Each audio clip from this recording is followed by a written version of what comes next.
On Ukraine, and welcome to the room. And going back first to, you talked about food and how it's being weaponized by Putin in Ukraine, and that there are U.S. officials starting to discuss how to get grain and whatnot out of Ukraine and to the areas of the world that need it.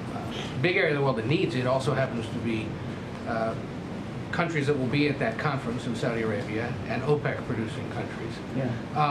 Can you say any more about what's being considered or what's being done potentially to get that out, and whether, or to what extent that agreement stretches regionally beyond Ukraine and the United States being concerned about it? What I can say is that we're working very hard inside the international community here to try to find solutions. And, you know, you've heard us talk about this quite some time, and I talked about it even from my previous perch at the Pentagon. It's difficult to do when you're talking about a country that's at war.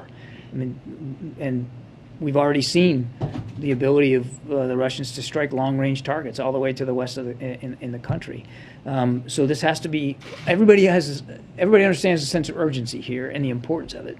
But there also has to be some very careful thought put into how you're going to do this. And you're going to have international cooperation and support to do it, particularly if you're looking at ground routes.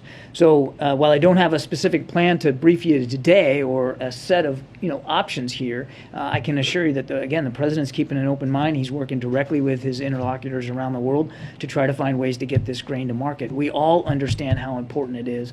We're all mindful of the sense of urgency here, not just from an economic perspective, but from a humanitarian perspective. I mean, this is food. This is sustenance for people in their livelihoods. So we're working it really, really hard. Potentially, especially in North Africa and the Middle East. I mean, well, around the world certainly, but in the region and in North Africa. One other, you mentioned all the money that's being distributed and $1 billion more today. Does the White House currently foresee the need for Congress at some point to pass another major multi-billion-dollar aid package? I don't think we're there yet. I mean, we're just now beginning to spend on the $40 billion supplemental that Congress approved, and we're grateful for that, of course.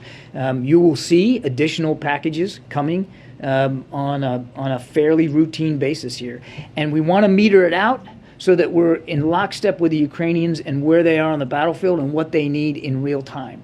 That's why conversations like today with President Zelensky are so important. The contact group that Secretary Austin is hosting right now in Brussels, 50-some-odd nations also putting forward other materials for security assistance. But you need to do it because it's a war and it's active combat and it changes from day to day. You kind of need to do it in almost real time. So we're going to meter these out over time so that we're appropriately meeting what Ukraine needs. And right now, I just don't think we're at a stage where we think we need to go back for more at this time. In terms of that $40 billion, none of it's been spent yet? Or well, we just announced that this $1 billion is coming right out of that. That's yes, sir. Awesome.